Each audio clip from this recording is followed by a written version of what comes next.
Hey everyone, it's Amy and it's Friday, and I could not be happier that it is Friday. It has been such a busy week and I'm exhausted, but thought I'd just take a few minutes today and share my reflections on this week with you. I love sometimes on Fridays to just take it slower and journal or think, process what the week was like for me. So I thought I'd share that with you today, and would love to hear about your weeks too. So if you're so inspired, make a video, post it, send it to me, or send an email or a comment, and I just love to hear your own reflections on your personal week. So like I said, this week was busy for me. I spent a lot of time with children's leaders this week, both in person and on the phone.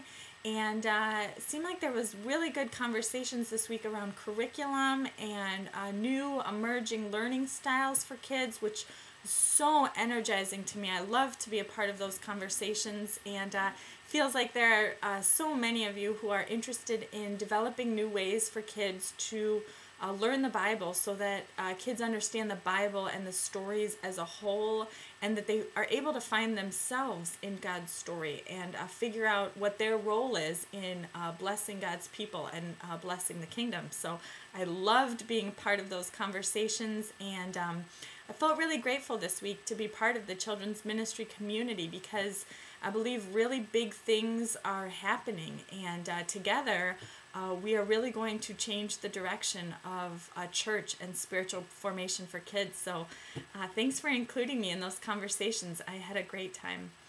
And I was reflecting last night on a meeting I was in yesterday. I had a really bunch of unique meetings all throughout the day yesterday, and one of them yesterday was with a group of people. We were having some of these same curriculum conversations about the future of resources for kids in the church. And I just had this moment where I looked around the room and I just realized that all of the people sitting around the table were people I knew who had very high integrity and very high character. And I started reflecting on how the leader of this group, the guy who got all of us together in the first place, is one of the most integrity-filled men that I know. And it just occurred to me that it's important to him not only to find the best people, the most experienced and the most skilled people to join him in what he's doing, but it's also a high value to him to find other people of high integrity and high character. And last night I was at dinner with my husband and one of our good friends, and I was telling them about this meeting and how just interesting it was for me to observe the group and to observe their character. And I was realizing that often it's easy for me to find people of great integrity, surround myself with in my personal life, you know, friends and family.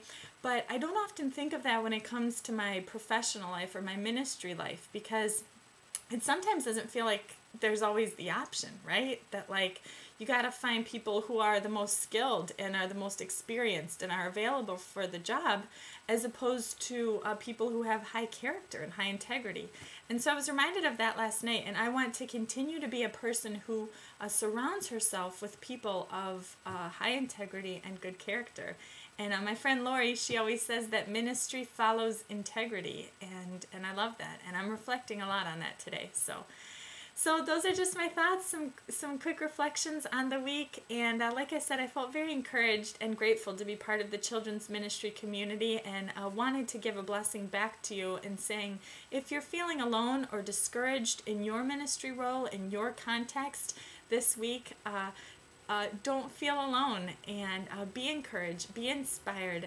There are so many of us working with you, cheering for you, and hoping the best for you and your ministry. So have a great weekend, and I'll see you next week.